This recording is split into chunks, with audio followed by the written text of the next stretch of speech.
do pastor Isaías. Pai, no nome de Jesus, nós abençoamos a vida do teu servo. Declaramos que da sua boca sairá labaredas de fogo. Eu sei, ó Deus, o quanto o Senhor ama este homem. Qual compromisso o Senhor tem com ele. Porque ele tem compromisso contigo, por isso o Senhor tem com ele. Ah, Senhor, muito obrigada por conhecer a vida, por conhecer o projeto, por conhecer o pastor Isaías. Em nome de Jesus, fala conosco ainda mais um pouquinho na palavra. E fala conosco aquilo que o Senhor tem para falar, sem rodeio, sem mistério. Em nome de Jesus. Amém.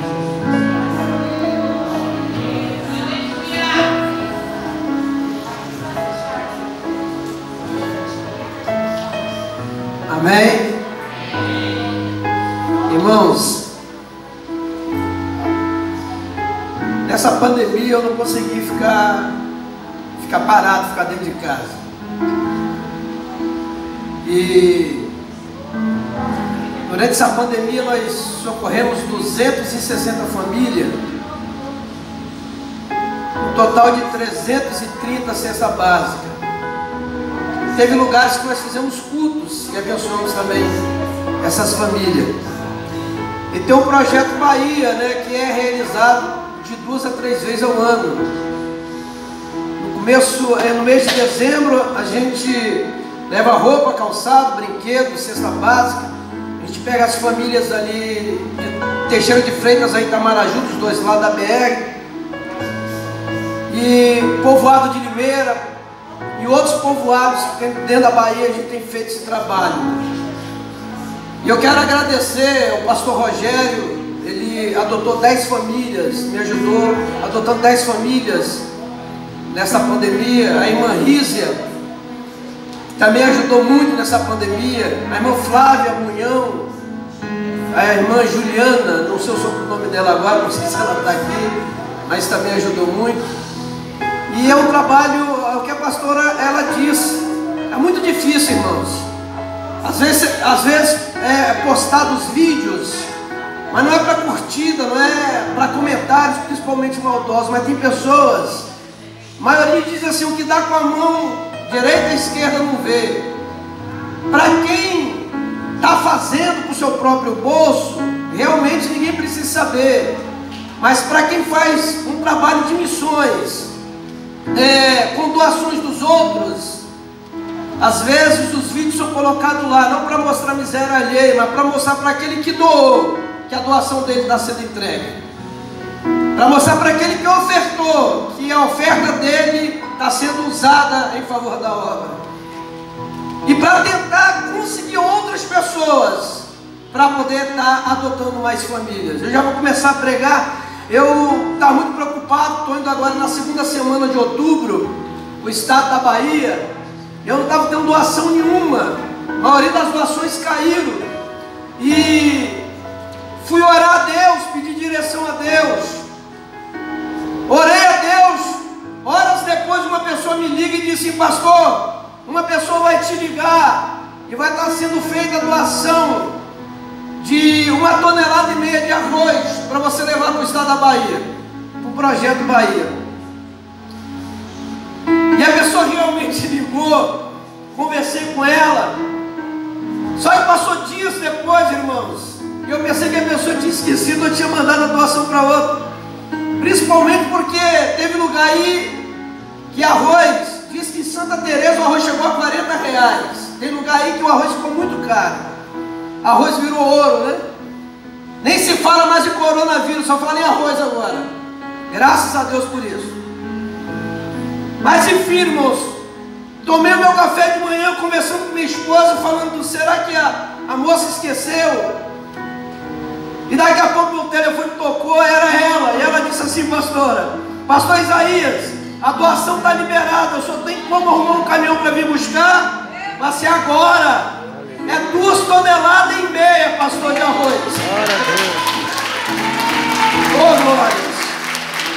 E esse arroz já está guardado para ser levado para o estado da Bahia. Lá dentro do povoado de Limeira nós vamos fazer um grande culto lá. Se você tem carro e quiser levar 2, 3, 4 pessoas com você, quiser ir, eu não tenho carro para levar, mas se você quiser ir, só não pode levar criança, né? Amém? Nós vamos fazer essa viagem, que é um trabalho missionário.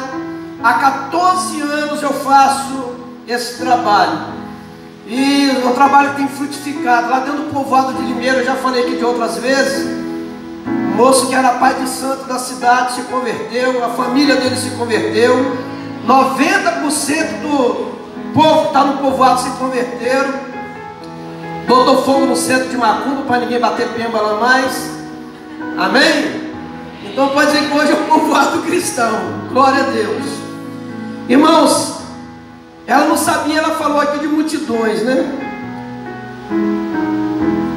Eu quero que você abra a sua Bíblia. Glória a Deus. No livro de Marcos, capítulo 6.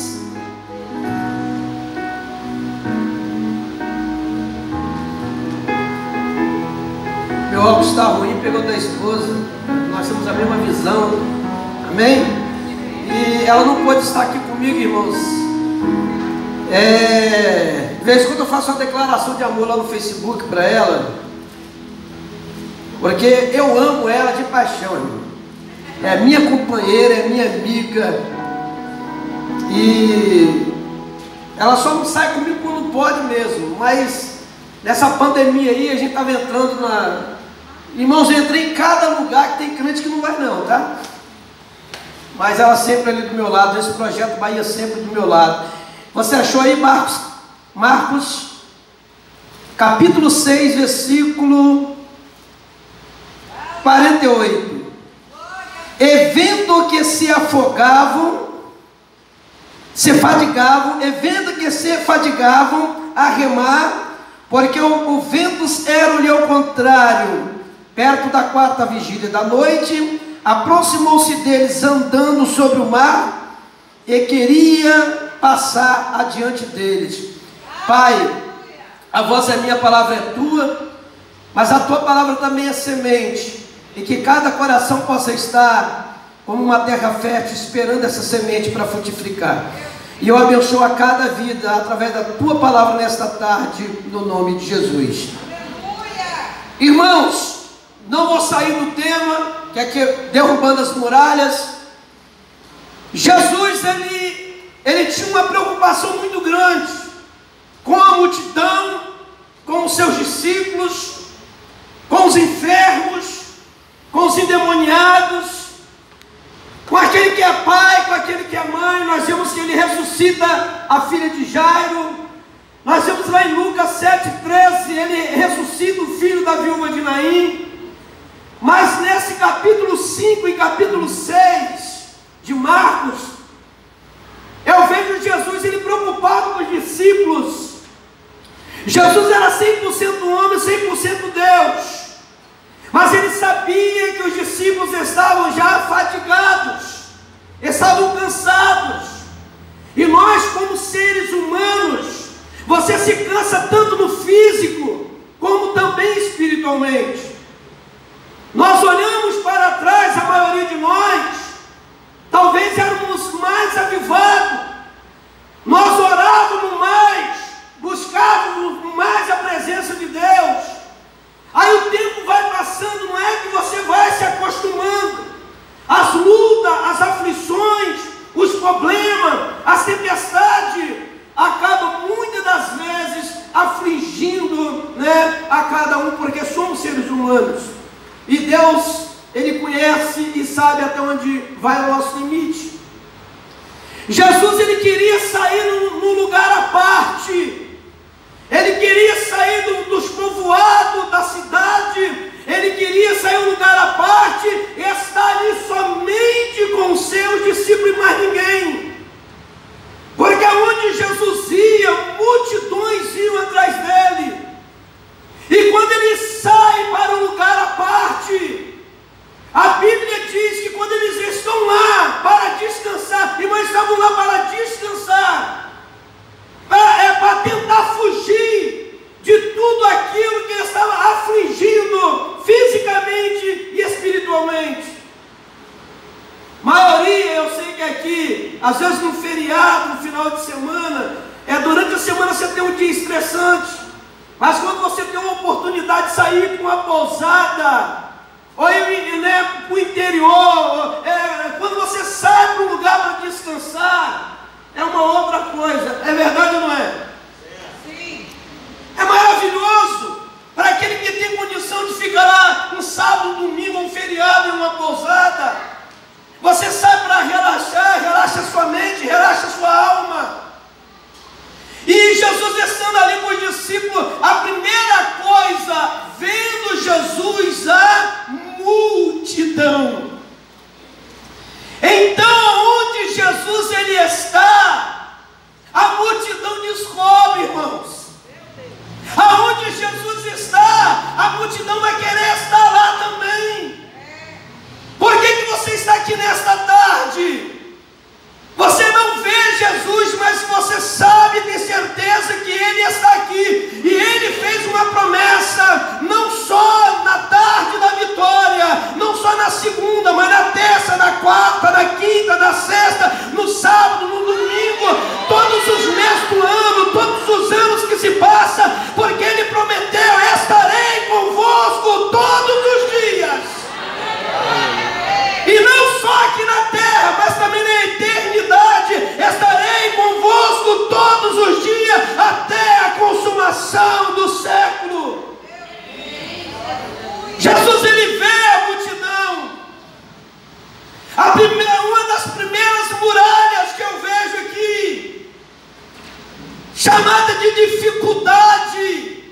Existem dificuldades nas nossas vidas que é impossível como ser humano você realizar. Jesus vê a multidão. Jesus sabe que a multidão está com fome. Jesus pede para os discípulos pedir aquela multidão para se assentar de 100 em 100, para se derrubar aquela muralha daquela dificuldade que era impossível aos olhos dos discípulos, mas em Lucas 1,37 diz que para Deus nada é impossível. Então, esta muralha, talvez você esteja passando, não tem saída, é um beco sem saída, não tem como se resolver, humanamente falando, ninguém pode te ajudar, mas o Deus do impossível estará do teu lado, e você vai testemunhar a vitória. E eu vejo, irmãos, os discípulos que andam com Jesus para cima e para baixo, vê tanto milagre acontecendo, aí vem a muralha da incredulidade ou da falta de fé, porque dependendo do problema que vem nos afligir, às vezes vem para abater a nossa fé. Aí a pessoa quer desistir, quer parar, porque acha que não vai conseguir chegar naquele objetivo. Jesus manda assentar de 100 em 100. Nós sabemos que os judeus, eles tinham o costume de contar os homens, não contavam as mulheres, não contavam as crianças. Se a gente for olhar dentro da matemática, tinha mais de 20 mil pessoas ali. E até comentei uns certos dias atrás, que qualquer culto que você for, você vai ver mais mulher do que homem. Eu fico imaginando no meio daquela multidão seguindo Jesus, tinha muito mais mulheres do que homens. As mulheres, irmãos, os discípulos estavam se escondendo, com medo de morrer. Havia guardas vigiando o túmulo de Jesus, e eles tinham ordem de matar qualquer um que chegasse perto do túmulo. Elas não queriam nem saber, elas estavam até dispostas a morrer por Jesus. Mas vamos lá, já era domingo, amanhecendo para o domingo, mas vamos lá, nós vamos no túmulo. E elas foram, as mulheres foram, mas os homens estavam escondidos. Eu não quero que os homens aqui fiquem com raiva de mim não, tá? Amém? Então nós vemos que o discípulo discípulo chega: Senhor, aonde é que nós vamos arrumar tanto pão?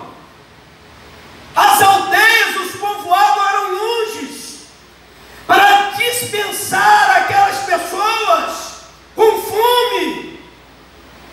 O discípulo diz: onde vamos arrumar tanto pão? Mas um dos discípulos chega e diz: olha, Senhor, aqui tem um rapaz que tem 5 pães e 2 peixinhos. Mas o que é isso para poder alimentar essa multidão? Quer dizer, ele traz a solução, mas ao mesmo tempo coloca a falta de fé como tropeço. Eu sei que Jesus, eu fico imaginando a cena, irmãos. Eu não sei de onde veio esse cesto, mas a Bíblia fala de 12 cestos. Jesus pega aquele pão, ele consagra aquele pão, apresenta a Deus. Ele começa a partir e jogar no cesto, partir e jogar no cesto, partir e jogar no cesto. Enche o primeiro, enche o segundo e vai dando para o povo comer, vai dando para o povo comer, vai dando para o povo comer. Porque do nada ele faz tudo. E nós temos que crer que pelo poder da palavra, você vê os céus, a terra, os oceanos, você vê as aves que voam, os animais, tudo foi feito com o poder da palavra. A única coisa que não foi feita com o poder da palavra foi o ser humano, porque foi feito com as mãos dele. Mas o restante foi com o poder da palavra. Através da palavra ele criou todas as coisas. Você já imaginou aquela mulher que você deve ter cansado de ouvir já alguém pregar ou falar, ou você já leu? A mulher que estava endividada, estava no beco sem saída, foi até o profeta.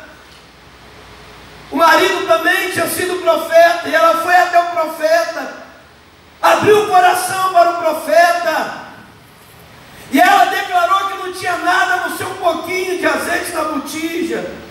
O profeta mandou ela pegar muitos vasos emprestados, mas entrava dentro de casa e fechar a porta, para poder impedir que os curiosos chegassem até a porta dela. Está com fome, está endividada, deve estar ficando louca. Para que tantos vasos vazios dentro de casa? E a porta fechada representa muitas das vezes a nossa boca.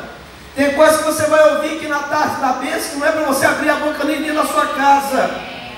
Porque dependendo daquela pessoa que está dentro da tua casa, vai dizer: mais uma vez você ouviu Deus falar, mais uma vez o comedor de feijão, aquele carregador de rapadura debaixo do braço, falou alguma coisa para você, e sua vida não muda, você continua do mesmo jeito, porque isso são as palavras que se ouve daquele que ainda não crê no poder de Deus.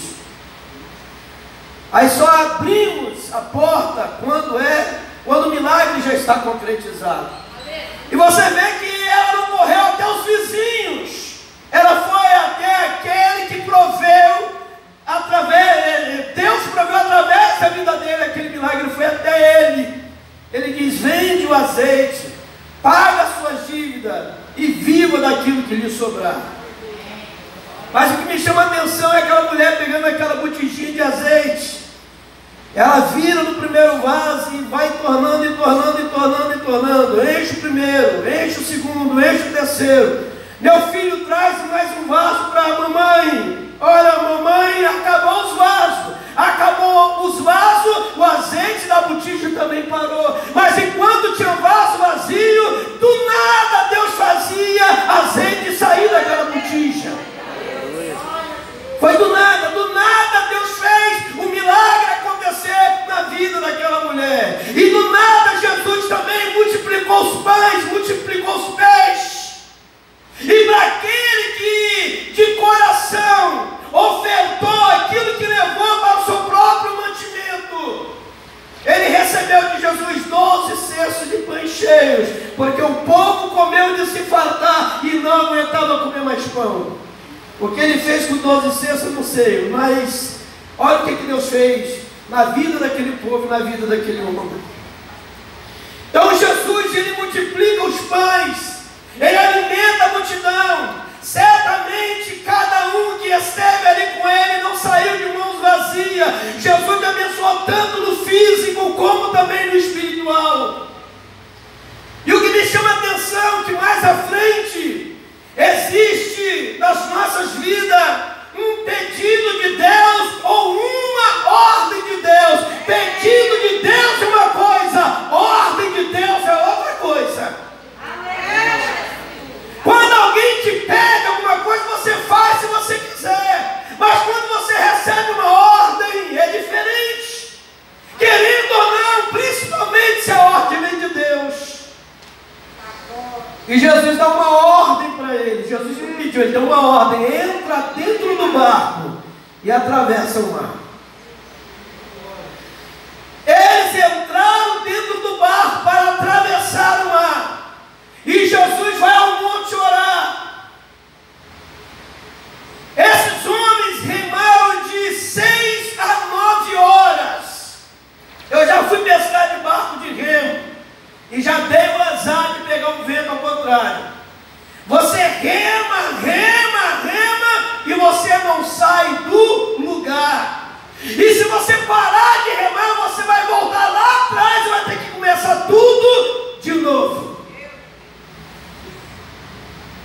E esses discípulos começaram a remar. E quando começou a escurecer, de repente o vento começa a soprar, de repente se levanta uma grande tempestade, só que Jesus não estava na embarcação com eles. Eu fico imaginando um dizendo para o outro: olha, rema um pouco porque eu já remei. A outro: agora é a sua vez, vai remar. Mas chegou a hora. Nós estamos falando de um grupo remando junto. Amém? Todos vocês estão fazendo aqui hoje à tarde? Remando junto. Todos aqui estão na mesma fé, buscando de Deus algo em favor da sua vida, do teu lar, do teu casamento. Nós não viemos aqui passear, viemos cultuar sim, mas nós sabemos que Deus, que Jesus não vai dispensar ninguém de mão vazia. Ele se preocupou com a fome do povo, mas também ele se preocupava com a saúde do povo, com a libertação do povo, com a salvação do povo, com as famílias que ali estavam. Esse é o mesmo Jesus que nós servimos. E os discípulos eles conseguiram chegar na metade. Repete comigo: na metade. Chegando na metade tá bom. Eles chegaram no meio do mar, ou na metade. Só que todas as vezes que a Bíblia fala, irmãos, escuridão, noite, tudo representa a treva. Você pode conhecer a tua casa o melhor, você pode morar anos naquela casa, o dia que faltar energia fica um breu, você vai tropeçar alguma coisa, vai derrubar alguma coisa. Pega uma trilha de dia, é uma coisa, pega essa mesma trilha de noite para ver se você não vai se perder. À noite você tropeça, você cai, você se machuca. É muito difícil alguém ter medo de dia, mas à noite, até vindo para a igreja, tem gente que tem medo de abrir o carro, de entrar no carro, de sair de dentro da tua casa ou do seu apartamento, por causa da violência que está aí. Então o medo, ele faz parte do ser humano. Aqueles discípulos estavam com medo, estavam cansados, o desânimo bateu neles, já estavam perdendo a esperança. Quando a pessoa começa a perder a esperança, é aí que vem a providência de Deus, porque Deus, ele vai provando até onde a pessoa aguentar e suportar. E os discípulos estavam cansados, o vento assoprando, a água entrando dentro da embarcação. Irmãos amados, eu sei que aqui, se eu perguntar quem quer ir para o céu, todo mundo vai levantar a mão. E se eu perguntar quem quer morrer, você vai dizer: misericórdia, sangue de Jesus sem poder. Ninguém quer morrer, irmão, mas todo mundo quer ir para o céu. E vocês acham que os discípulos queriam morrer? Ainda afogado no meio de uma tempestade? Claro que não. Eles misturaram o medo, o cansaço, a aflição, a angústia. Mas o texto que nós lemos é vendo que é ser obrigavam a remar, porque os ventos eram ali ao contrário. Esse vento aqui, Jesus ainda estava lá no monte, os discípulos lá no meio do mar, olha a distância. Mas o nosso Deus é o mesmo ontem, é o mesmo hoje, é o mesmo amanhã, é o mesmo eternamente. É o mesmo que está te vendo aqui, está vendo teu filho, está vendo teu marido, está visitando aqueles que estão em outro país que pertence à tua família. Ele está em todo lugar, Ele observa, Ele vê tudo, Ele ouve tudo, aleluia.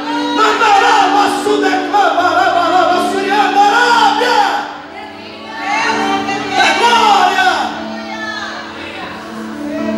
E todas essas muralhas que tem se levantado contra a sua vida, cada um que está aqui poderia dar nome à muralha que está diante de você, porque cada um sabe o que está passando. Mas não importa com qual tipo de muralha que você procura essas portas. Você está aqui na igreja, Ele está lá no céu sentado à direita de Deus, mas Ele está te ouvindo, Ele está te vendo.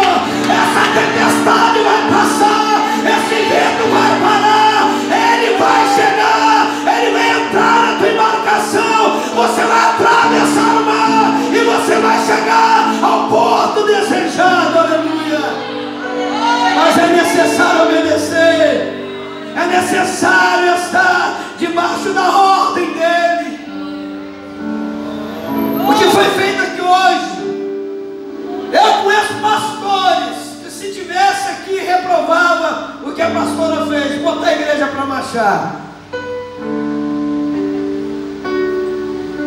Ela viu de uma forma, eu fiquei ali, você, meu Deus, esse povo fazendo, já estou sentindo uma glória aqui.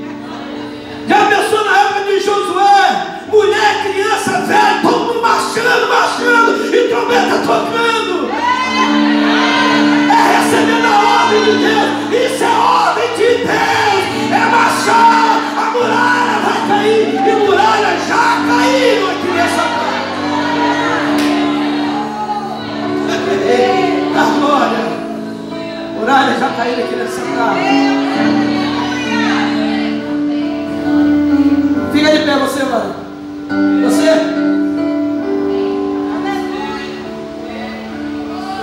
Deus te dá saúde, Vasco. Essa enfermidade cai por terra hoje. Eu vi você abatido na fé, sem força para caminhar, e pensando que Deus se esqueceu de você. Essa muralha cai hoje.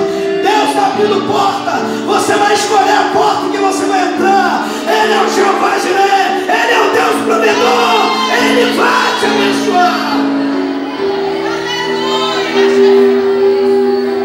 Calma, Deus está no controle, calma, Deus vai dar vitória, calma. Mas um coração triste, angustiado, às vezes a noite de sono se vai. Deus ouviu tua oração, Deus aceitou teu propósito, e Ele te diz: esse ano ainda tu vai na frente dar um testemunho de vitória.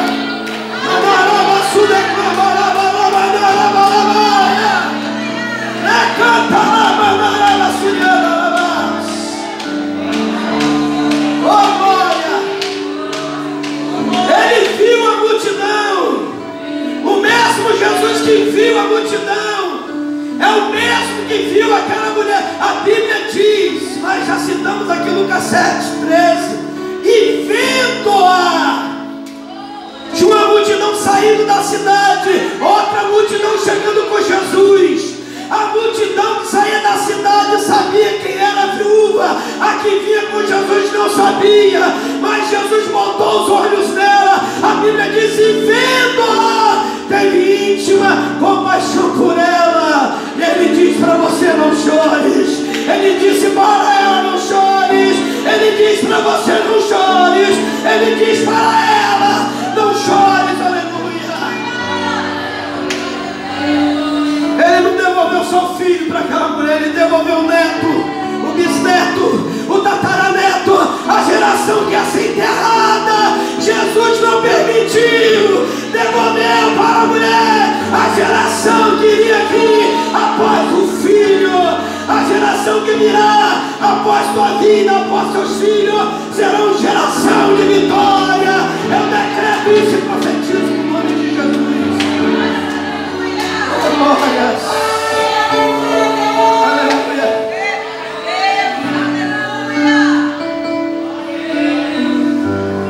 Eu ia sentar. E estudar algumas coisas que falam sobre muralha, porque toda pregação que você vai pregar tem de tema. Você tem que sentar, estudar, pegar texto que encaixe com o texto. Não fiz nada disso, só falei: Jesus, vou subir naquele altar, o que tu mandar falar, eu vou falar. Não tem nada preparado, irmãos. Está vindo o coração de Deus para o teu coração. Não importa como você entrou, o que importa é como você vai sair. Creia que da mesma forma que você entrou, você não vai sair. Você vai sair por aquelas portas com todas as muralhas caídas por terra. Continua com a marcha até o final do culto. Da campanha, continua. Talvez alguém se levantou porque viu os outros se levantar, alguém marchou porque viu o outro marchar, mas tem aquele que quando ouviu a palavra de ordem, medite uma coisa, a ordem é outra. A ordem é para marchar. Quando Moisés estava diante do mar, Faraó atrás, e o povo sem esperança do lado, o Senhor disse para ele: Moisés, diz ao meu povo para marchar. Marcha para onde? Na frente o mar, atrás Faraó. É só obedecer, o resto é com ele. Nem Moisés sabia o que Deus ia fazer, mas ele acreditava que Deus não tirou ele do Egito à toa. Deus não tirou você do Egito à toa. Oh, glórias. Coisa maravilhosa, irmãos. Eu estou sentindo a presença de Deus tremenda aqui. Tremenda, tremenda, tremenda. Oh, glória. Louvado seja o nome do Senhor. Jesus viu, ouviu, e Jesus não repreendeu o vento, nem repreendeu o mar. Ele enfrentou o vento, ele enfrentou o mar, ele foi andando sobre as águas bravias até chegar pertinho da embarcação. Aí os discípulos olham e pensam que é um fantasma, e Pedro diz: se é tu és mesmo, Senhor, permita ir até ti. Enquanto Pedro olhava para Jesus, ele também enfrentava o vento. Enquanto ele olhava para Jesus, ele enfrentava o mar bravio. Mas quando ele olhou para o mar, ele afundou. Não olha para o mar. Jesus está do teu lado. Deu para entender o mistério? Quando ele olhava para Jesus, a tempestade ainda estava ali. Jesus estava do lado, não estava dentro do barco, mas estava do lado. Mas a tempestade ainda estava ali, o vento ainda estava ali. Jesus pega Pedro pelas mãos. O que quer dizer isso, irmãos? Graças a Deus, primeiro, que Pedro não andou, né, irmãos? Porque já existe uma idolatria terrível aí com Pedro. Então, se você tivesse andado sobre o mar, ia ser um segundo Jesus, né? Porque tem coisa que é para ele fazer, não é para nós. Tem coisa que é para ele.